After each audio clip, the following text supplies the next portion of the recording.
Londres, 1858. Apenas unos meses antes de que Darwin y Russell Wallace presenten conjuntamente una teoría sobre la evolución de las especies, el honorable William Gladstone, un político inglés cada vez más popular, acumula ya 3 años languideciendo en la bancada de la oposición del Parlamento británico. Nadie sabe aún que se convertirá en primer ministro una década después, y menos aún puede nadie sospechar que acabará siendo considerado uno de los mayores estadistas de Inglaterra. A pesar de su, de momento, limitado éxito político, a sus 49 años Gladstone es conocido por 2 cosas. La primera, por sus inagotables energías, y la segunda, por dedicarlas a estudiar compulsivamente las obras de Homero. Según él, la Ilíada y la Odisea son el fenómeno más extraordinario en toda la historia de la cultura de la humanidad. Tal es su obsesión que ese mismo año publicó 3 tomos con más de 1.700 páginas en total que radiografiaban hasta el más ínfimo detalle de la obra de Homero. De hecho, al final del primer tomo hay un capítulo extraño. Su título, desde luego, no augura nada emocionante. Se llama La percepción y uso del color por Homero. A pesar de ese título, sus conclusiones son tan revolucionarias que sucede lo inevitable. Gladstone se convierte en el hazmerreír de los intelectuales de su época. Pero no mucho tiempo después, esas mismas conclusiones serían el germen de una lucha que lleva más de 150 años librándose incansablemente. Es la batalla entre la cultura y la naturaleza por el control del lenguaje.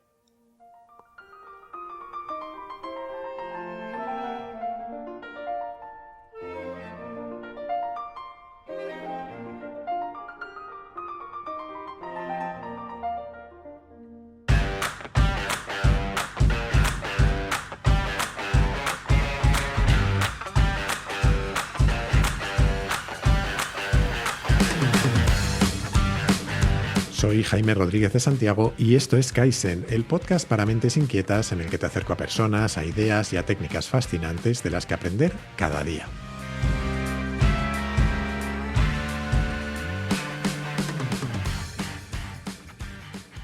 ¿Qué pudo descubrir Gladstone en una obra que por entonces ya tenía 2.500 años de antigüedad? Pues algo que contado hoy suena igual de ridículo que en 1858. Según él, los griegos de la época de Homero veían el mundo con colores diferentes a los nuestros. Y no es una metáfora. Según Gladstone, literalmente veían colores distintos. Desde la época de Homero hasta nuestros días ha pasado de todo. El ascenso y la caída de imperios enteros, el descubrimiento de nuevos continentes y hasta la llegada del hombre a la luna. Pero a ninguno se nos ocurre pensar que en todos estos siglos el mundo ha cambiado de color, o que los humanos hemos cambiado los colores que vemos. Y sin embargo, si uno lee a Homero con cuidado, es difícil sacar otra conclusión. Por ejemplo, cuando Homero habla del mar, se refiere a él como un mar de vino oscuro, y eso en una traducción generosa, porque al parecer lo más cercano al original sería un mar color vino. Claro que esto podría ser un recurso poético, o quizás se refería al color que toma el mar a la última hora del día o al amanecer. Pero Gladstone no era tonto. No afirmó eso basándose en una sola frase. Resulta que en toda la obra de Homero apenas se describen colores y cuando se hace, dominan el blanco y el negro sobre todos los demás, y además aparecen contradicciones. A un mismo objeto se le atribuyen colores contradictorios. Tanto es así que el amigo Gladstone le dedica nada más y nada menos que 30 páginas de ejemplos para demostrarlo. Para empezar, a la única otra cosa a la que Homero atribuye un color vino es a unos bueyes. Además habla de ovejas con lana violeta, igual que es violeta el hierro o de nuevo el mar. Y llega a decir que la miel es verde. Y prácticamente no menciona la palabra azul, desde luego no para hablar del cielo o del mar, solo la usa para describir las cejas de Zeus, el pelo de Héctor o una nube oscura. Ante tanta evidencia, seguramente lo más lógico sería pensar que el que estaba fatal de la vista era Homero. Eso o tenía un cargamento de alucinógenos en casa. Pero Gladstone también pensó en esa posibilidad, la de que le pasara algo raro a Homero, creo que no la de las drogas. Y en cualquier caso, la descartó. Para empezar, porque si solo fuera algo del propio Homero, sus contemporáneos le habrían corregido, y además porque en mucha de la literatura griega posterior a él quedaban rastros de un uso del color igualmente extraño. Así que, ante lo que parecía ser un daltonismo generalizado en toda la población de la antigua Grecia, Gladstone dedujo una cosa, que nuestra sensibilidad al color solo se desarrolló por completo en nuestra historia más reciente y que los griegos, por ejemplo, veían en blanco y negro con algunas tonalidades de rojo, y que en las pocas ocasiones en las que se refiere al azul o al verde, lo hace más bien como indicativos de luminosidad, para hablar de si algo es oscuro o claro. Llegados a este punto, si no has abandonado ya, lo mismo te preguntas que ¿por qué te estoy soltando este rollo? Pues simplemente porque hace unos meses una amiga me regaló un libro sobre un tema que jamás me había interesado, la lingüística, pero el libro me voló la cabeza. Se llama Through the Language Glass, el prisma del lenguaje en castellano, y es de un lingüista israelí cuyo nombre es inevitable que pronuncie mal, pero que es algo así como Guy Deutscher. Como siempre, para que puedas descifrar qué narices he dicho, tienes el libro en las notas del capítulo. En fin, que el libro comienza con esta historia sobre Gladstone y te lleva en un recorrido alucinante a través de los argumentos que se han dado sobre hasta qué punto el lenguaje es el resultado inevitable de nuestra naturaleza o si es el producto de la cultura. Y a partir de ahí entra en algo fascinante, hasta qué punto el idioma que hablamos cambia la forma en la que pensamos y en la que vemos el mundo. Y de eso es de lo que vamos a hablar hoy. Eso sí, antes de seguir, déjame contarte una cosa. No sé si lo escuchaste, pero este fin de semana publiqué un capítulo un poco especial. En él te hablaba de cómo han sido estos 2 primeros años de Kaizen y de algunos planes de futuro. Y entre otras cosas contaba que, tras varios meses de darle vueltas y unas cuantas semanas de programar y diseñar, por fin he podido lanzar la comunidad Kaizen, algo que me hace muchísima ilusión. Es una sección de la web solo para miembros en la que tienes acceso a los guiones del podcast revisados y editados a mano, a un feed exclusivo en el que nunca habrá publicidad y sobre todo podrás apoyar económicamente al podcast para que siga creciendo. Ahora mismo la comunidad está en versión beta mientras se va llenando de contenido y mientras desarrollo otras funcionalidades para convertirla en una verdadera comunidad de aprendizaje con algunas sorpresas que vendrán más adelante. Y mientras esté en beta, la suscripción va a estar a un precio reducido, así que si te gusta la idea y quieres apoyar Kaizen, no lo dudes. Entra en mi web, jaimerodriguezdesantiago.com, y haz clic en el banner rojo que hay arriba del todo. Creo que no tiene pérdida. Y ahora sí, sigamos con el capítulo.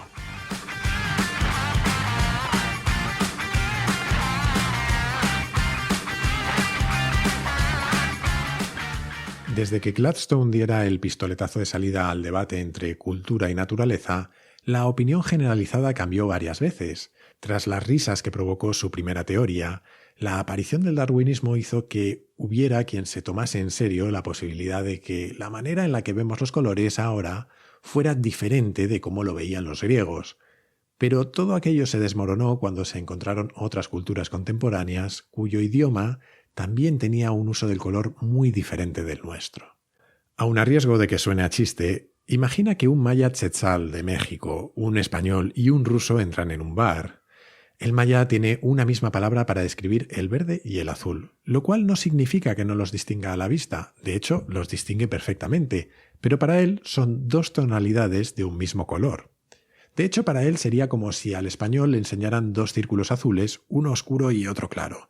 Diría que son eso, azules, 2 tonalidades diferentes de un mismo color. Y entonces llega el ruso y les diría que los 2 están fatal. Porque en ruso hay 2 palabras diferentes para el azul claro y el oscuro, goluboy y sinji. Para él son colores diferentes. Lo cierto es que podríamos seguir así durante un buen rato porque cómo coloreamos el mundo a través del lenguaje es cultura. Y esta es la primera cosa que me voló la cabeza del libro. Al fin y al cabo, el color que captan nuestros ojos es un conjunto continuo de luces de diferentes longitudes de onda, desde los infrarrojos hasta los ultravioleta. Cómo troceamos ese pastel de colores y cómo llamamos a cada trozo es bastante cultural. No del todo, pero bastante. Así que, a partir de esa evidencia, los lingüistas de todo el mundo empezaron a considerar que el lenguaje, al menos en lo relativo al color, era puramente cultural. Pero tampoco es verdad. Porque lo otro que se observó es que en todas las culturas hay patrones comunes. A medida que se desarrolla un idioma, los colores se nombran en un orden determinado, casi siempre el mismo.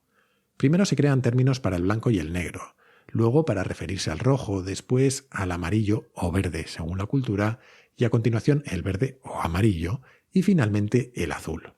Al final, parece ser que el lenguaje es el resultado de la libertad que tenemos para que la cultura genere variaciones dentro de unos límites marcados por la naturaleza.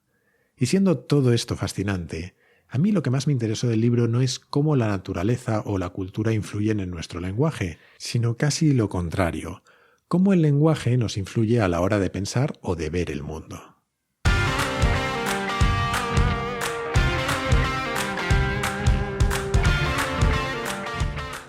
Después de que Einstein publicara su teoría de la relatividad, el mundo se llenó de relatividades. Todas las disciplinas querían tener la suya, y en lingüística este fue el origen de una de las teorías más disparatadas que han existido, el relativismo lingüístico. Estudiando el idioma de los indios Hopi de Arizona, Benjamin Lee Whorf llegó a una sorprendente conclusión. Los Hopi eran una cultura en la que el tiempo no existía. Descubrió que su idioma no tenía palabras ni estructuras gramaticales para expresar el paso del tiempo y, por lo tanto, no percibían el tiempo como un flujo continuo, como lo hacemos nosotros. De hecho, según Whorf, para ellos era mucho más sencillo entender a Einstein que para nosotros, porque para ellos no existía ni el pasado ni el futuro. Flipante, ¿verdad? Sus teorías tuvieron una enorme repercusión y fueron muy populares, pero tenían un pequeño defecto. En 1983, otro lingüista, Eckhart Malotki, publicó un libro llamado Hopi Time, el tiempo Hopi. Su primera página está casi vacía, solo tiene 2 frases escritas una debajo de la otra. La primera dice así: después de largos y cuidadosos estudios y análisis, el idioma Hopi no muestra palabras, formas gramaticales, construcciones o expresiones para referirse a lo que nosotros llamamos tiempo. Benjamin Lee Whorf, un modelo indioamericano del universo, 1936. Con mucha sorna, la segunda frase dice lo siguiente: entonces, de hecho, al día siguiente, bastante temprano en la mañana, a la hora que la gente reza al sol, más o menos a esa hora, entonces él despertó a la chica de nuevo. Eckhart Malotki, Conversaciones con un Hopi, 1980. Resulta que el amigo Whorf no había estudiado nada de nada el idioma Hopi, nunca les había visitado y toda su investigación se basó en sus conversaciones con un Hopi que vivía en Nueva York. ¡Ole! Su patinazo, sin embargo, no desterró una idea que ha sido generalizada y que todos hemos oído de una forma u otra alguna vez, que lo que pensamos está estrictamente determinado por nuestro idioma materno. Algo así como que pensar en español o en inglés o en alemán, o Hopi o en chino, cambia cómo pensamos, y que si, como los políticos totalitarios de la novela 1984 de Orwell, eliminamos todas las palabras ofensivas, eliminaremos la ofensa.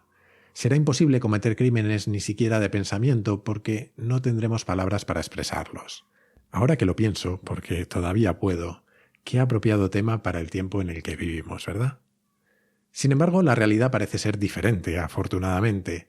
Según Deutsche, las diferencias fundamentales entre las lenguas no se encuentran en lo que cada una de ellas permite que expresen sus hablantes. En teoría, cualquier lengua puede expresar cualquier cosa, sino en cuál es la información que cada lengua obliga a expresar a sus hablantes. Y aquí nos metemos en temas súper interesantes.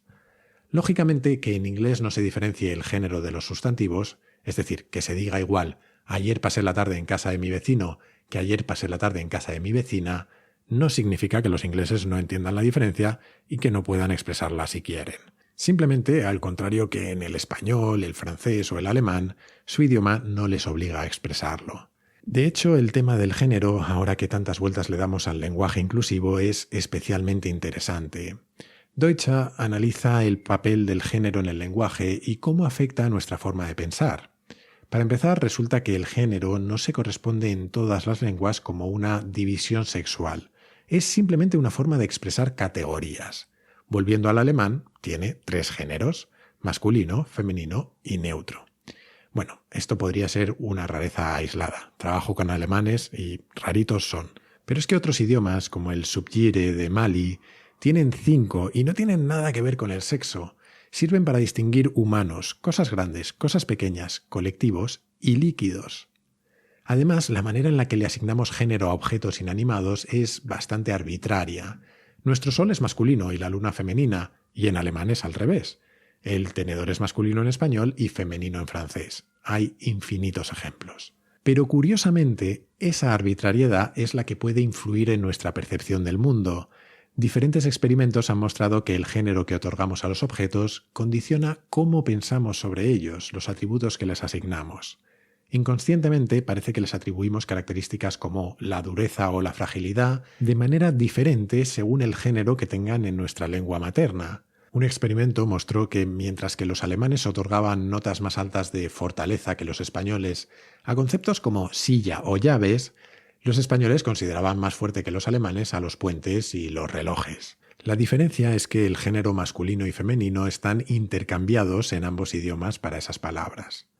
En otra ocasión se pidió a unos voluntarios asignar voces a una película de dibujos animados. Se hizo con franceses y españoles, dos culturas muy parecidas en el fondo, pero que tienen algunas diferencias de género. Además del tenedor que mencionaba antes, la cama, el coche, las nubes o las mariposas tienen el género opuesto en francés que en español.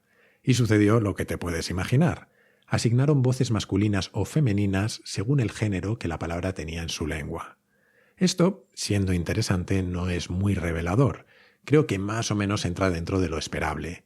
Pero, ¿cómo crees que cambiaría tu forma de ver el mundo si tu lengua materna no usara palabras como izquierda o derecha, delante o detrás, para referirse al espacio? Hay unas pocas lenguas en el mundo que no utilizan sistemas relativos para situar las cosas.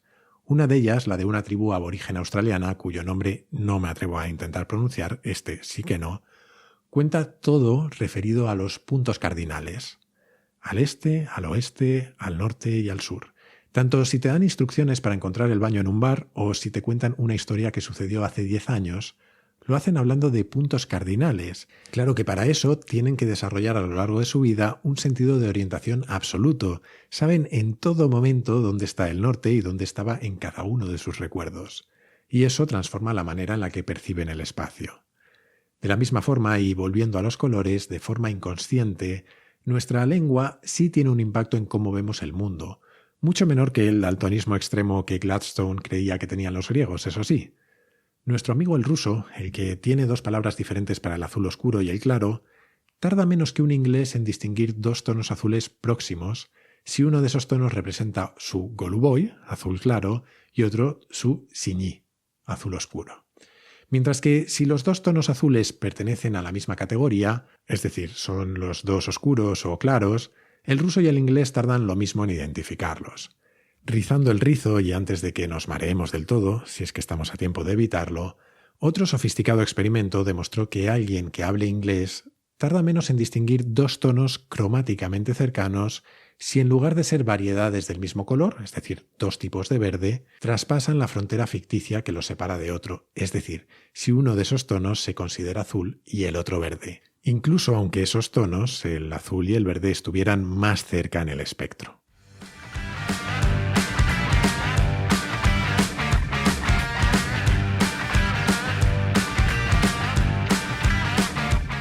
La conclusión de todo esto, como de tantos otros capítulos de Kaizen, es que todo es mentira. Nuestra percepción de la realidad es limitada, imprecisa y muchas veces está sesgada por factores invisibles de los que no somos en absoluto conscientes. En Kaizen hemos hablado de sesgos cognitivos, de la relatividad del tiempo, la de verdad, no la del lingüista que no hizo sus deberes. Y ahora de cómo nuestra lengua afecta a cómo pensamos y a cómo vemos el mundo. Y lo más alucinante de todo, para mí, es que todos esos efectos son invisibles e inconscientes porque nuestro cerebro quiere que así sean. Seguramente vivir sería imposible si no. Deutsche termina el libro hablando precisamente de eso. Cuenta cómo los colores de los objetos que vemos, que en realidad cambian constantemente según la luz ambiente, son también constantemente adaptados por nuestro cerebro. Nuestro cerebro reprocesa las imágenes que vemos para que un plátano maduro siempre nos parezca del amarillo de un plátano maduro, independientemente de la luz que haya o de la hora del día que sea. Al final, como en tantas otras cosas en la vida, vemos lo que creemos que debemos ver.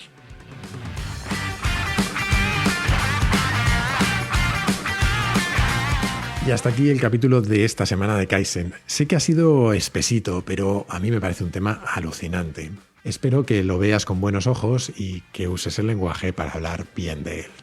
Te animo como siempre a suscribirte y recomendar Kaizen en tu plataforma de podcast preferida, en redes sociales o incluso, mucho mejor aún, a tus amigos.